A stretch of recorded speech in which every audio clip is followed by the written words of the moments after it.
Hello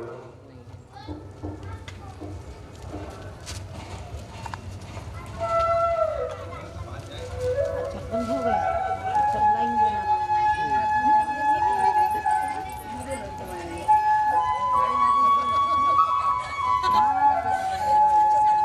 मी कोठी जाऊ मी भी येतो म्हणते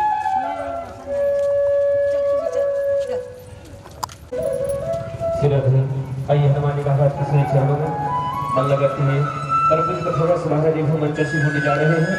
सभी भक्त अपना स्थान पर खड़े हो जाइए। महाराज श्री के स्वागत कीजिए। सभी लोग अपने स्थान पर खड़े हो जाए।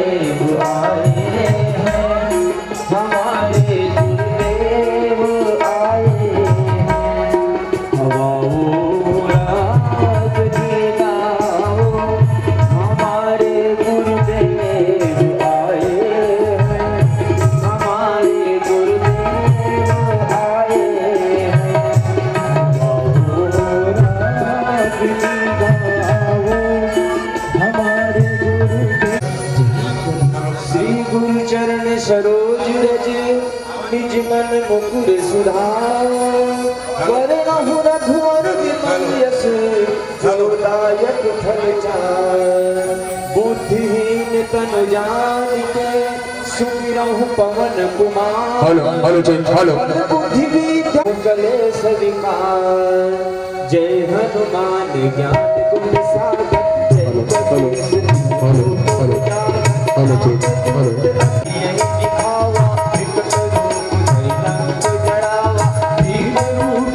असुर सहारे रामचंद्र जी के काज सवारे लाय सजीवन लखन जियावे श्री रघुवीर हर्षि उर लाए रघुपति की बहुत बड़ाई तुम मम तीर नहीं सब ब्रह्मादि मनीषा नारद सारथ सहित अनीता यम कुबेर दिगपाल जहाँ ते परिमोद दिखन सके आते तुम उपकार सो राजपति वीरा तुमरो मन भीषण माना सर्वेश्वर है सब जग जाना युग सहज विलोचन पर भाना दिलो काज मधुर फल जाना कब मुद्रिका मेरे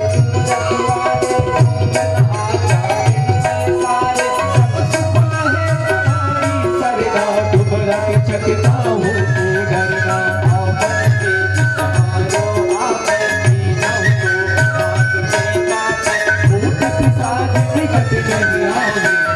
वीर जब नाम सुनावे स्वरूप हरे सब पीरा जब तक राम तपस्वी राजा काल सकल तुम साजा और मनोरथ जो कोई लावे सोई अमित जीवन फल पावे चारों युग प्रताप तुम्हारा है करते जगत उजियारा साधु संत के तुम रखवारे असुर और देवता पवन तनय संकट हरणय मंगल मूर्ति राम लखन सीता सहित जय जय जय पवन सुत हनुमान की जय उमापति महादेव की जय सियावर रामचंद्र की जय।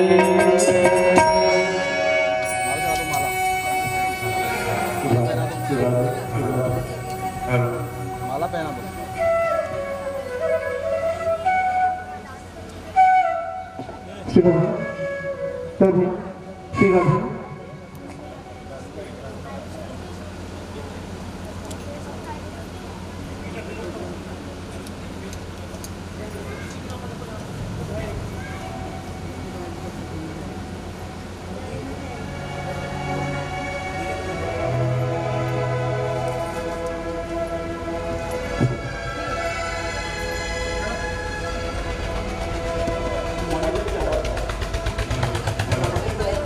मशीन से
उद्भुलिकामलकुण्डलीकवदनः कृष्णे सलिलात्मिका कृष्णे संवयतो यजं विदधति श्वेताकराञ्जलिन्यः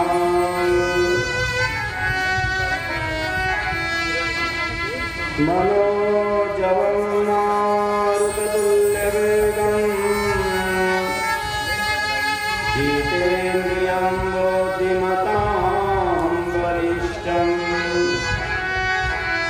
वातात्मजं वानरयोत्तमोऽख्यम् श्रीरामदूतं शरणं प्रपद्ये। श्रीमन्महागणाधिपतये नमः। लक्ष्मीनारायणाभ्यो नमः। वाणीरण्यगर्भाभ्यो नमः। सचिवरन्नराभ्यो नमः। इष्टदेवताभ्यो नमः। ग्रामदेवताभ्यो नमः। सर्वभूदेवभ्यो नमः। सर्वभूतात्मभ्यो नमः। श्रीसदस्यसहिताय श्रीमन्महागणाधिपतये नमः।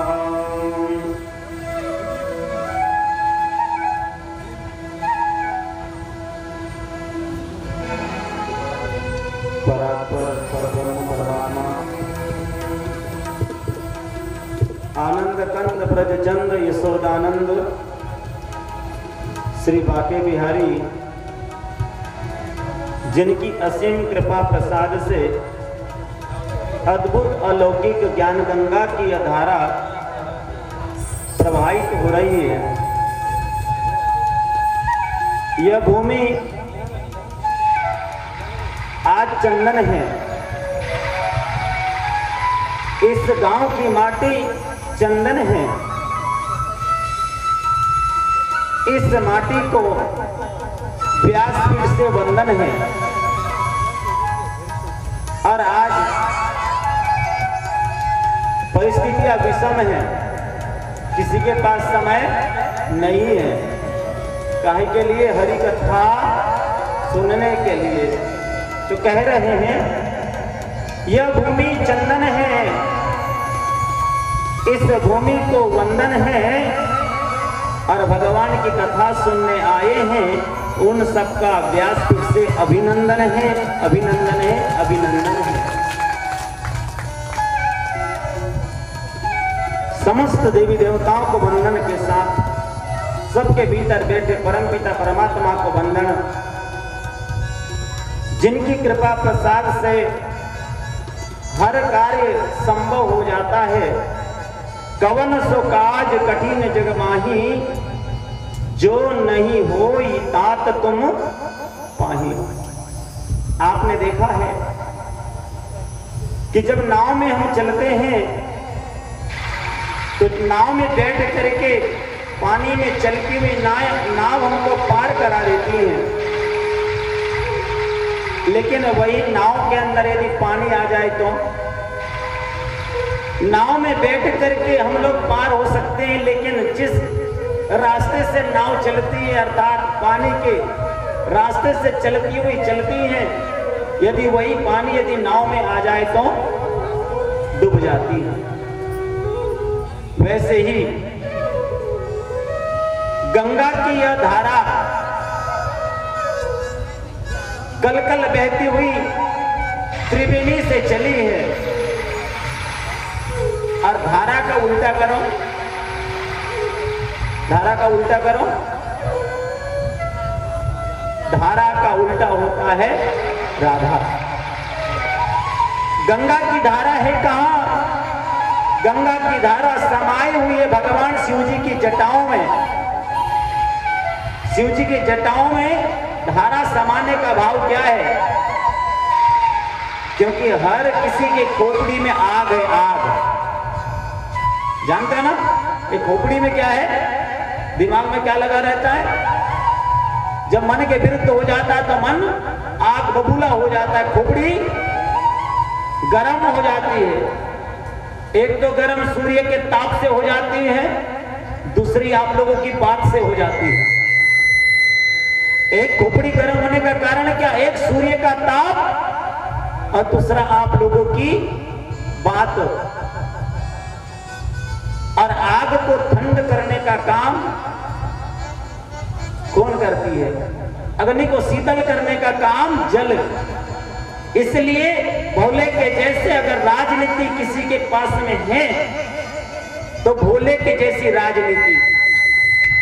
आग के ऊपर पानी को रखते हैं, खोपड़ी में आग है और आग के ऊपर जटाओं के बीच में बोलिए ना गंगा है, क्योंकि आग को शीतल करने का काम पानी ही करता है। और एक बात देखो ना, शिव जी की विशेषता, भगवान शिव जी का वाहन देखिएगा नंदी, और मैया पराम्बा जगत जननी देवी का वाहन क्या है? सिंह। सिंह जो है वो संयम का प्रतीक है। किसी ने पूछा था गुरुदेव, ये मां भगवती ने देवी जी को वाहन कोई नहीं मिला, ये सिंह कोई वाहन क्यों बनाया? क्योंकि सिंह जो है वो संयम का प्रतीक है। और संयम का प्रतीक कैसे? पार्वती जी ने तप किया, भगवान शंकर को एक कथा के अनुसार पार्वती जी ने एक बार तप किया। हुआ क्या था?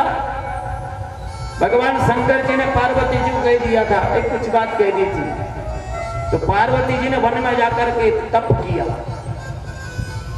पार्वती जी के तप को देखते हुए एक भूखा सिंह आ गया, शेर आ गया मैया जी को खाने के लिए। लेकिन जब मैया जी को खाने के लिए वो आया तो देखा उनने कि ये मैया तो जाप कर रही है, तप कर रही है, और तप करने वाले को खाना पाप होगा, इसलिए खाया नहीं। प्रतीक्षा करते रहे, जागेगी ना कब तो जागेगी। कई वर्ष व्यतीत हो गए, पार्वती जी की साधना कभी पूरी हुई क्या? नहीं हुई। वो खाने के लिए आया हुआ था शेर, बूढ़ा हो गया, शक्ति नहीं है, वो ढेर हो गया, पूरा सूख गया। कई दिनों बाद तपस्या मैया जी की खुल गई। मैया जी ने देखा उस शेर की ओर, सिंह की ओर, क्या देखा? जो खाने के लिए आया था अब उसमें खाने की ताकत, खाने की तो छोड़ो वो चल भी नहीं सकता, पूरा अधमरा जैसे हो गया। मैया ने देखा, और जब मैया ने देखा तो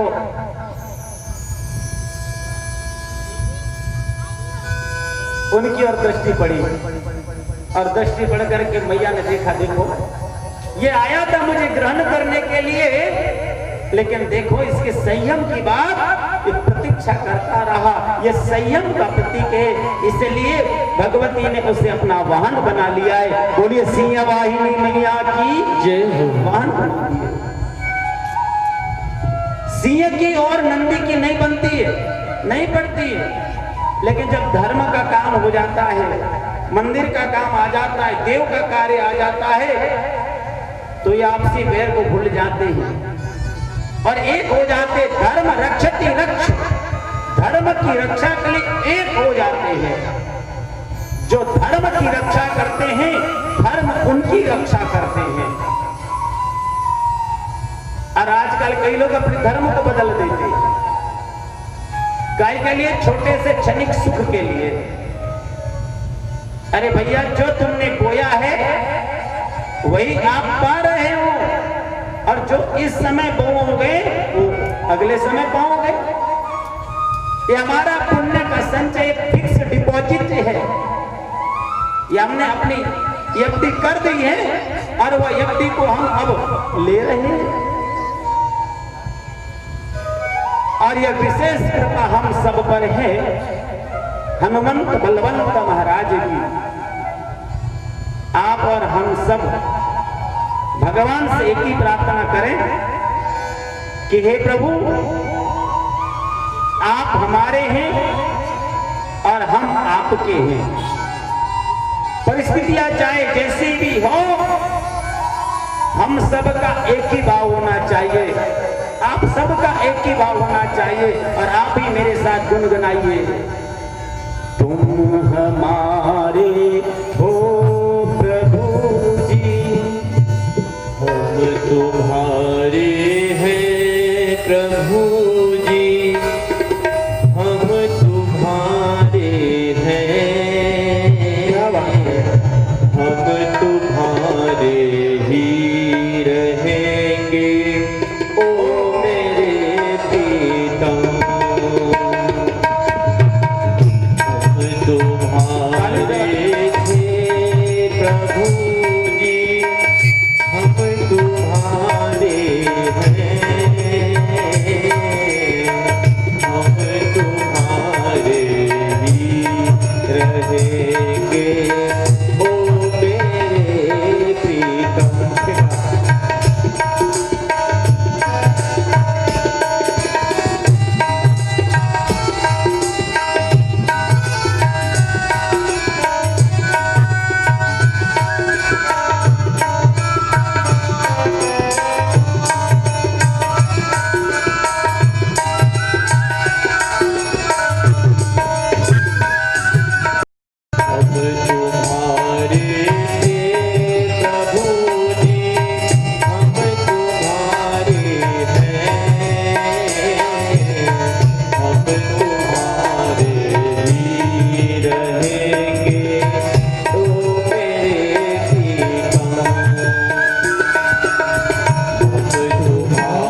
तुम सगना था छोड़ा।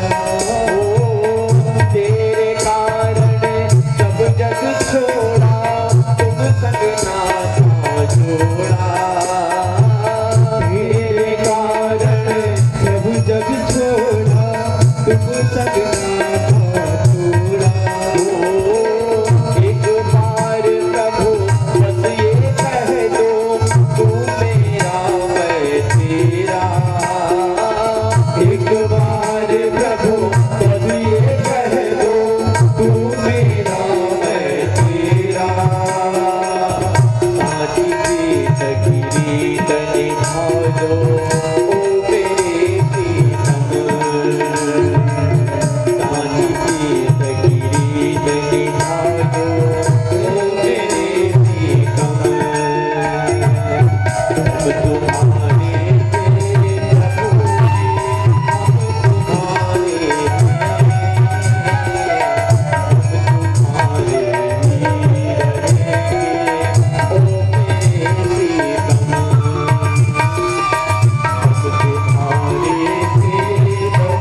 जी, हम तुम्हारे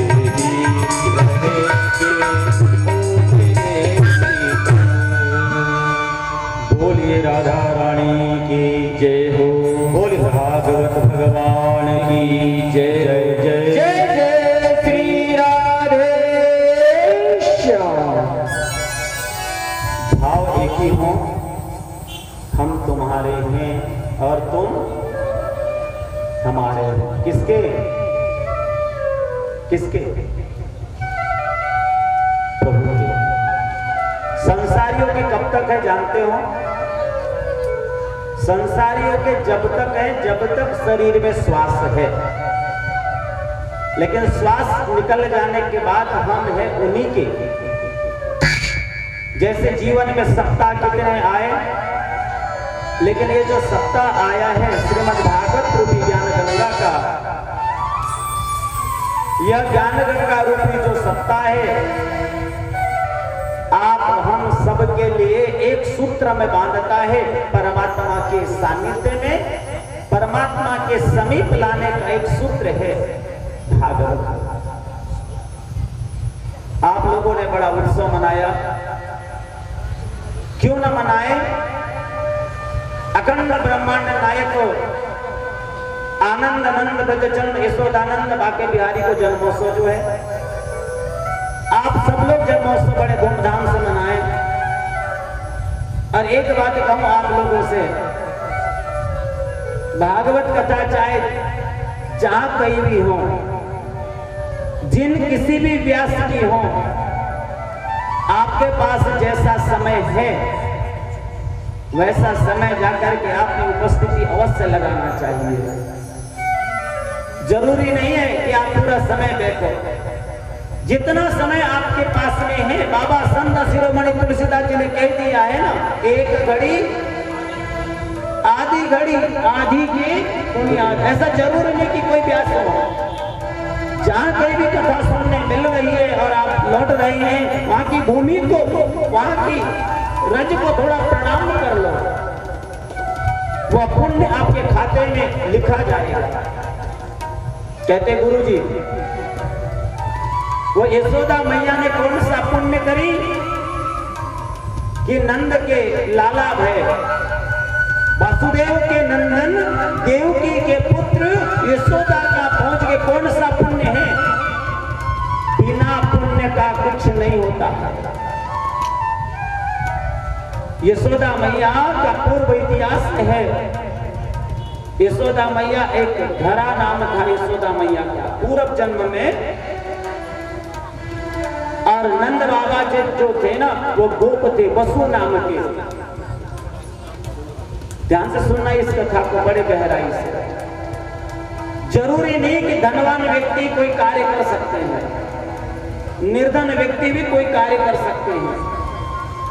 जरूरी नहीं है कि भागवत कथा का अनुष्ठान बड़े पैसे वाले ही करा सकते हैं। गोविंद की कृपा जिसके ऊपर हो वो भी भागवत कथा को करा सकता है, सुन सकता है, करवा सकता है। जरूरी नहीं है कि भगवान की भक्ति को प्राप्त करने के लिए डिग्रियां प्राप्त करो, बहुत पढ़ा लिखा हो, बहुत पढ़ा लिखा हो, जरूरी नहीं है। जरूरी यह है कि आपके अंदर भक्ति कितनी है। आप जानते हो बाल्यावस्था में ध्रुव महाराज को भगवान का दर्शन हो गया, लेकिन कलिकाल में मीराबाई कौन से कॉलेज में डिग्री लिए, कौन से कॉलेज में पढ़ी है। आज मीराबाई के भजनों पर लोग पीएचडी करते हैं। सूरदास जी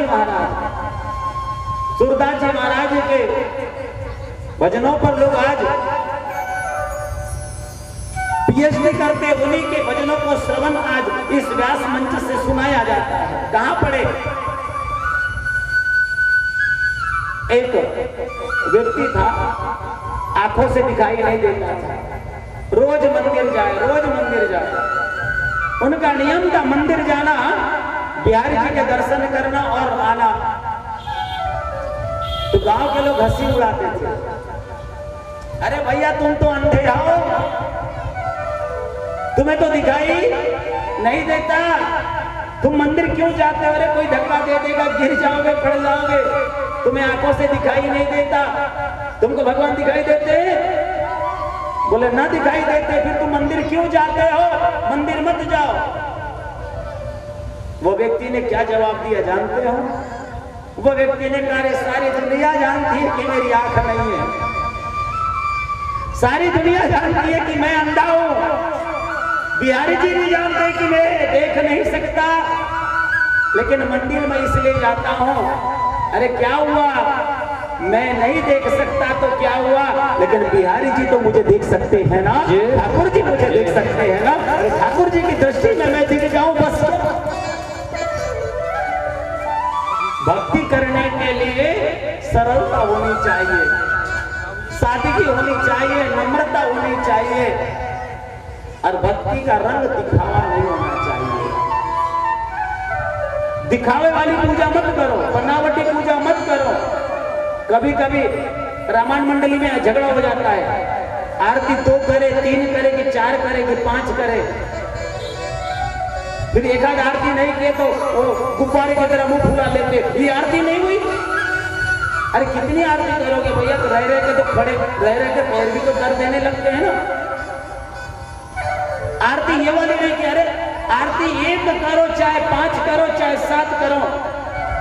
आरती का मतलब समझ लो पहले क्या है, आरती क्यों की जाती, आरती का भाव क्या है, और आरती कहते किसको है। आरती का मतलब होता है आरती एक ही करो, नहीं तो आरती करते हो ओम जय अम्बे गौरी, अरे पप्पू की मम्मी चाय बनी कि नहीं, इधर आरती करते रहते हो भगवान की। त्वमेव माता च पिता त्वमेव, मेरी चप्पल है कि नहीं बराबर? यहाँ आरती कर रहे हो, ध्यान है उधर तुम्हारा चप्पलों की तरफ। एक सूत्र देकर जा रहा हूं, ध्यान से सुनना। आज के बाद आपकी चप्पल कभी चोरी नहीं जाएगी। आज के बाद सूत्र सुन लो, कभी चोरी नहीं जाएगी। कभी जाओ कहीं पर भी, शादी में जाओ, भागवत में जाओ, चाहे अन्य कीर्तन में जाओ, आपका मन लगा रहता है। कथा में प्रसाद थोड़ी सी मिलती है, 100 रुपया की चप्पल चोरी चले जाती है, उसको कई प्रकार का हाय हाय करते रहते हैं। कभी चप्पल आपकी चोरी नहीं जाएगी। एक सूत्र ले जाओ, कैसे? कथा में जाओ ना, तो एक चप्पल को पूरब में रखो, दूसरे चप्पल को पश्चिम में रखो, एक को इधर फेंक दो, एक को इधर रख दो। ले जाने वाला तो ले जाएगा, एक दिखेगी ढूंढते ढूंढते परेशान होगा, मिलेगी नहीं, ले जाएगा ही नहीं।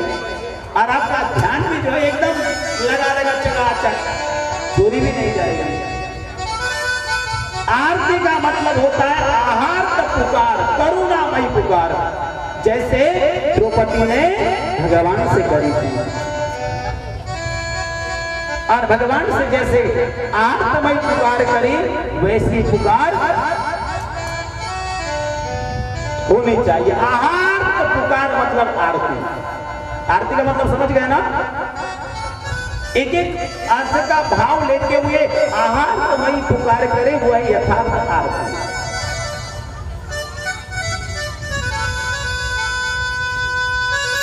धरा नाम की जो थी उनका नियम था कि घर में कोई भी आ जावे भूखा नहीं जावे। घर पे कोई भी आवे तो भूखा न जावे, कोई भूखा नहीं जाता। लेकिन एक दिन क्या हुआ जानते हो? स्वामी घर पे नहीं है। एक दिन संत जी आ गए घर पे। संत जी आ गए घर पे।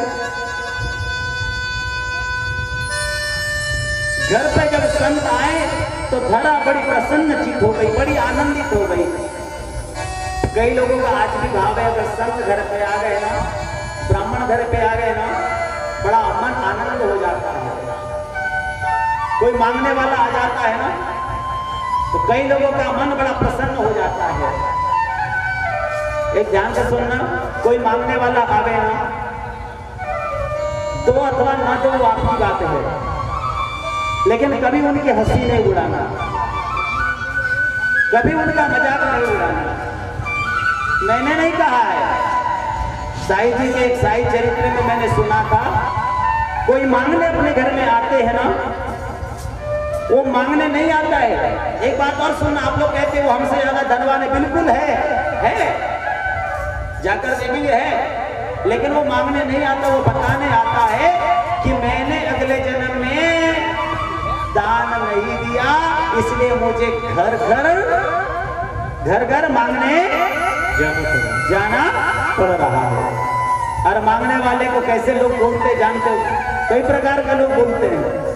बोलने का मतलब यह है कि वो जन्म में वो नहीं दान नहीं दिया। तो धरा नाम की जो थी ना, उनका नियम था घर में कोई भी भूखा आ जाए भोजन कराना।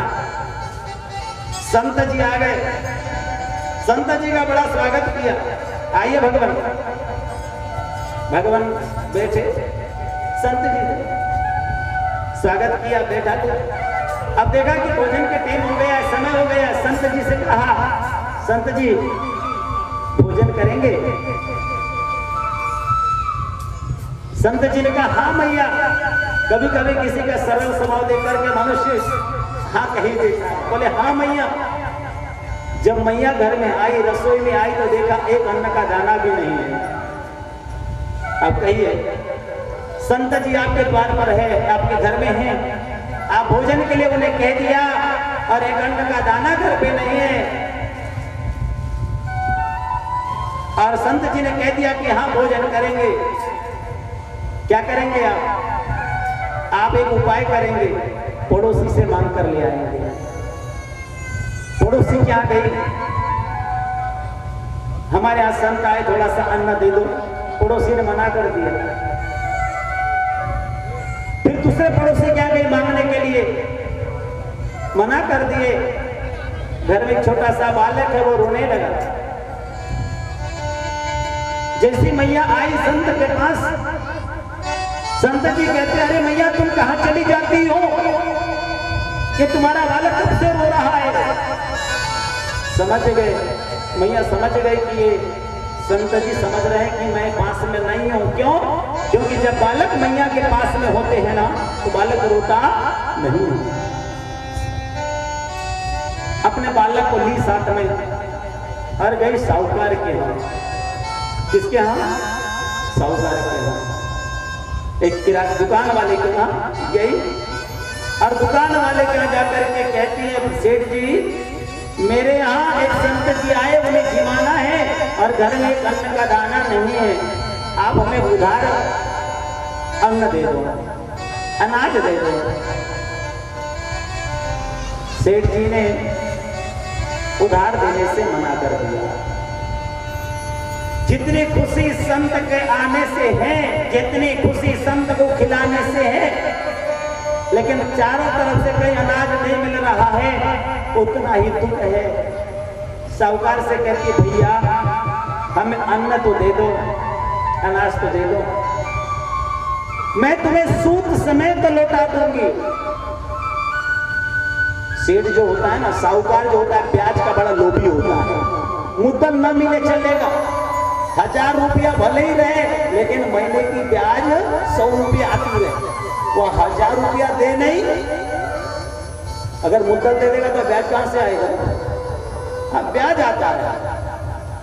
सूद का नाम लिए वैसे सेठ जी ने कहा अरे मैया चाहिए, अन्न चाहिए ना, ले जा, लेकिन एक शर्त है,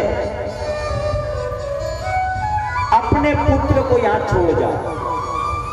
छोटा सा नन्हा सा बालक, छोड़े तो कैसे छोड़े? अब जितनी खुशी खिलाने की है ना, वो अब नहीं है। एक संत की आने की जो खुशी है, लेकिन जैसे सेठ जी ने कहा कि मुझे यह बालक दे दीजिए, रख के जाइए, बदले में अनाज ले जाओ, खुशी नहीं है। लेकिन क्या करे, घर में संत बैठे हैं, नहीं खिलाए तो वचन मिथ्या हो जाएगा, हमारे घर की परंपराएं चले जाएगी, हमारे घर के संस्कार मिट जाएंगे। अपने कलेजे के टुकड़े को साहूकार के पास रख दिया, पाव भर अनाज के लिए हो। आजकल की मैया होती तो काहे को अंतर संतो न काहे को महंत, अपने पुत्र को थोड़ी ना छोड़ के आओ, कहती कि नहीं। अपने कलेजे के टुकड़ों को साहूकार के गोदी में रख करके पांव पर शेर भर अनाज लेकर के आई, घर में रसोई बनाया, संत जी को बुलवाया, भोजन कराया। संत जी भोजन करने लगे। कई स्त्रियां ऐसी होती है, कई माताएं ऐसी होती हैं, बड़े से बड़े दुख को आंखों की पुतलियों में ही छुपा देते हैं। कभी कभी ऐसा दुख आता है कि इतना रोए, इतना रोए, इतना रोए कि गंगा यमुना बहा दे, लेकिन आंखों में आया हुआ पानी आंखों में सूख जाता है। बड़े से बड़े दुख को छिपा लेती है। नहीं तो मैया ऐसी है, इतना सा भी दुख नहीं छिपा सकती, और गंगा जी से नस्ला रोने लगती है, ऐसे मिसा का रोने लगती है कि नहीं? वंदन है आपको कि आंखों में आया हुआ पानी आंखों में ही सुखा देती है, किसी को भनक भी नहीं लगती है। महंत जी को भोजन कराया, भोजन महंत जी किए, संत जी भोजन नहीं किए। संत जी भोजन करने के बाद अब जाने लगे। अब संत जी कहने लगे, ओ मैया आपने भोजन अच्छा ठीक कराया, अच्छा कराया, अच्छा भोजन बना हुआ था, बड़ा स्वादिष्ट भोजन बना हुआ था। मैया हम जब आए थे ना, हमने बालक की रोने की आवाज सुनी थी। वो बालक कहाँ है? वो बालक को आशीर्वाद दे, लिया कहाँ बालक है? जैसी बालक का नाम लिया महाराज, अब मैया फूट फूट कर रोने लगी। जैसे बालक का नाम लिए वैसे मैया फूट फूट कर रोने लगी, बिलख बिलख कर रोने लगी। क्या बताए, अपने कलेजे को टुकड़े को रख करके साहूकार के पास से अनाज लेकर आई और आपको भोजन कराया। क्या कहे? कुछ न कह सकी, कुछ न कह सकी।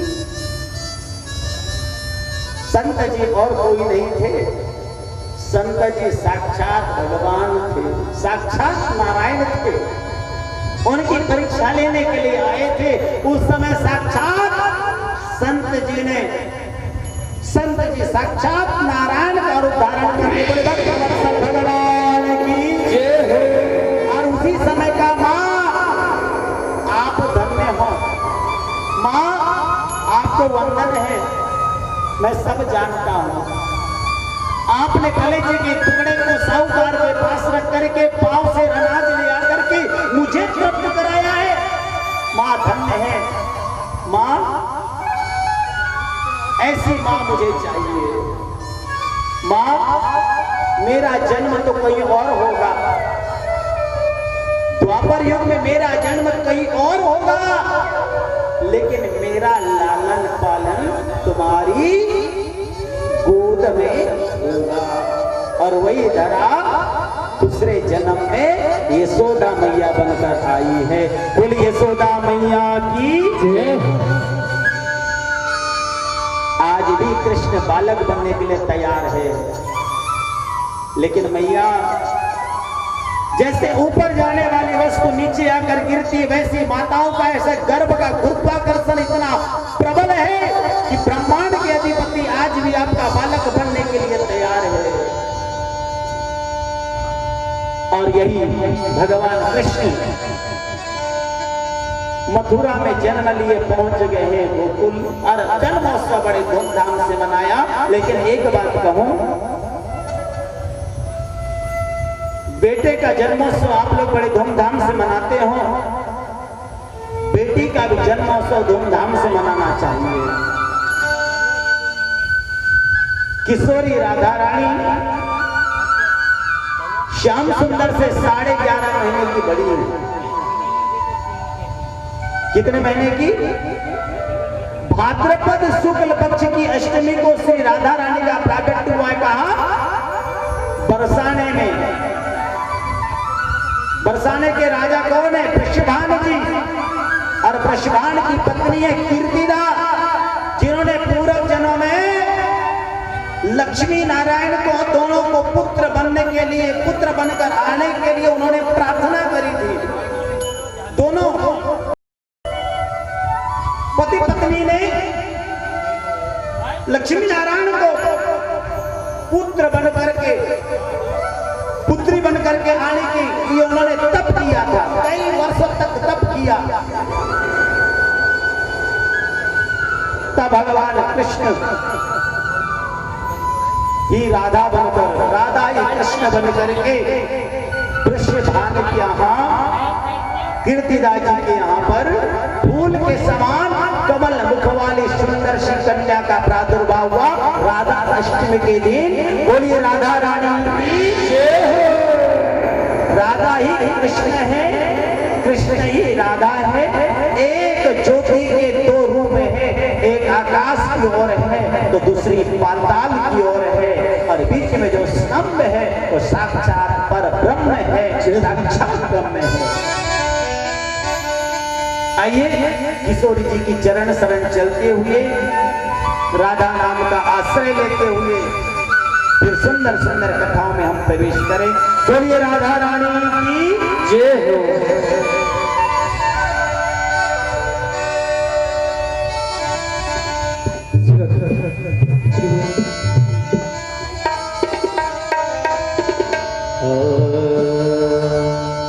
अपनी वाणी में अमृत घो,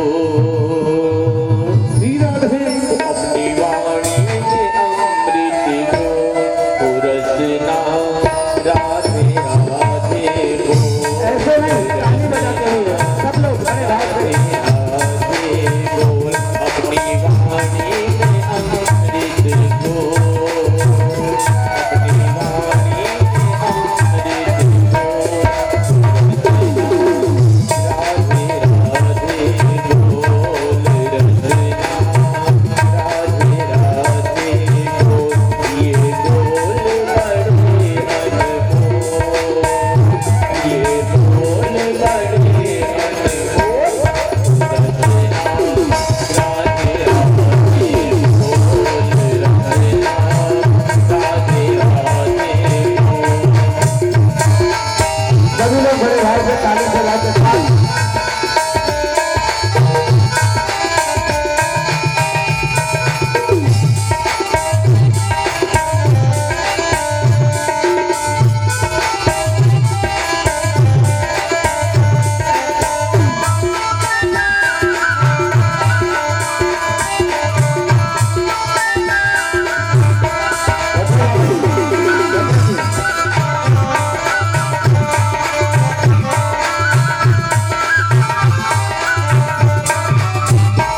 लोगों ने बड़ा आनंद उत्सव मनाया है। कल आप लोगों ने उतना उत्सव मनाया तो द्वापर युग में भगवान का प्रकट हुआ हो, उस समय कैसे आनंद हुआ होगा। रोहिणी च महाभागा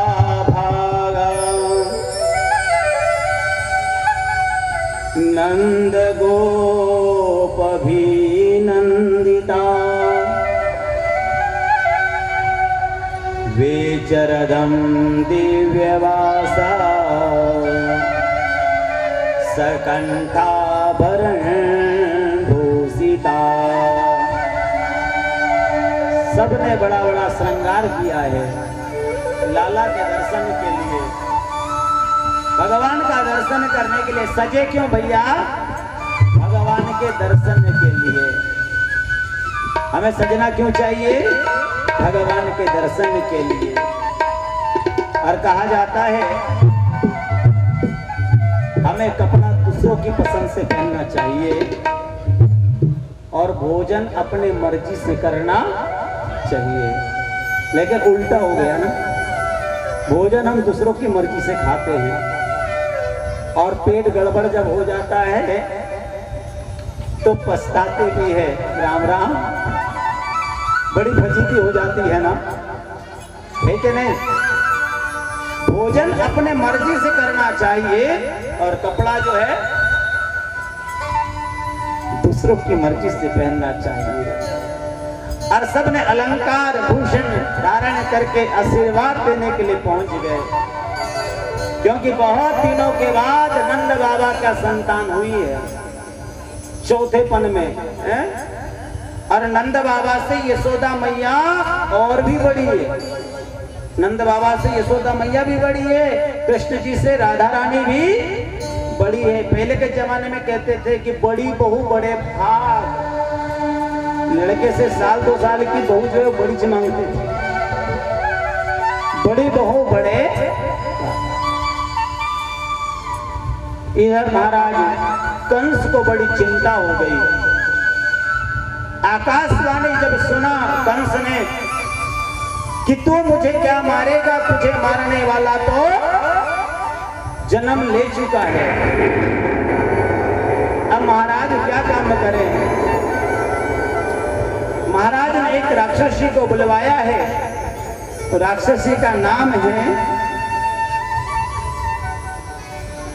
पूतना लोक बाल घातनी।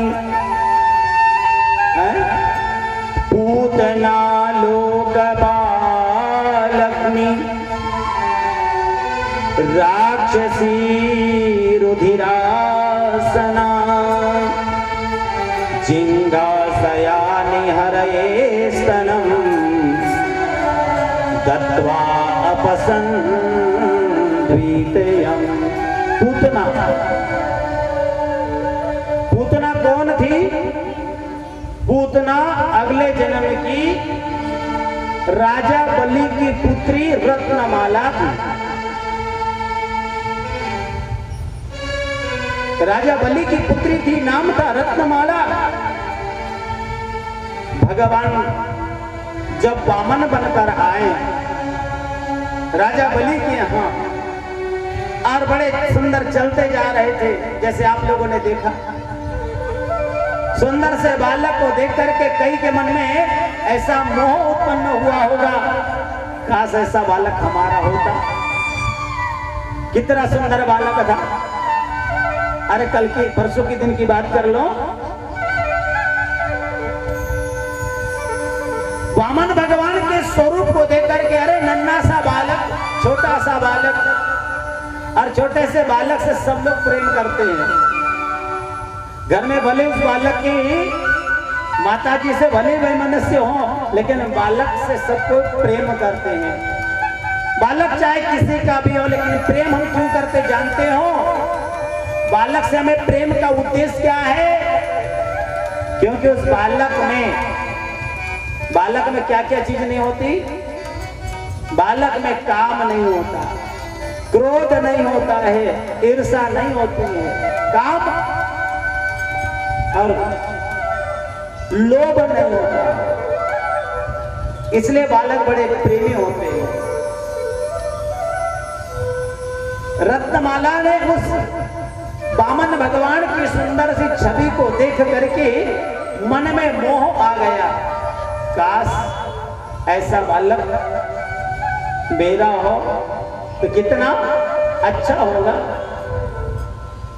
लेकिन थोड़ी देर बाद में क्या हुआ, वामन भगवान ने जैसे ही राजा बलि से 3 पग भूमि मांगी, त्रिपदानि इमं संप्रद, 3 पग भूमि का संकल्प जब किया और जब अपने पग से नापने लगे और वामन भगवान बटुक बनकर आए थे और विशाल रूप धारण कर लिया, विशाल।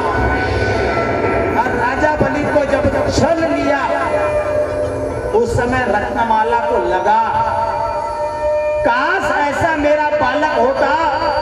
जब राजा बलि को छल लिया 3 पग भूमि में, राजा बलि के सर पे जब पैर रख दिया वामन भगवान ने, उस समय रत्नमाला को लगा, ऐसा यदि मेरा बालक होता तो जहर देकर के मार डालती। थोड़ी देर पहले मोह था मेरा बालक हो, लेकिन थोड़ी देर बाद मोह आ गया, ऐसा बालक मेरा होता तो। भगवान ने कहा, चिंता मत करो माते, वो इच्छा हम करेंगे पूर्ण तुम्हारी। और वही बनकर आई रत्नमाला पूतना। महाराज कंस ने पूतना को भेजा, जाओ गोकुल में कालकूट नामक का विष लगा करके, कालकूट नामक का विष लगाया अपने स्तनों में और पहुंच गई है। पूतना दिखने में अच्छी नहीं है, सुंदर नहीं है, घूंघट डाली लिया है, सुंदर सा वस्त्र अलंकार धारण करके गोकुल पहुंची। नंद बाबा का उत्सव चल रहा है, आनंद चल रहा है, बधाई चल रही है, हजारों आ रहे, हजारों जा रहे हैं।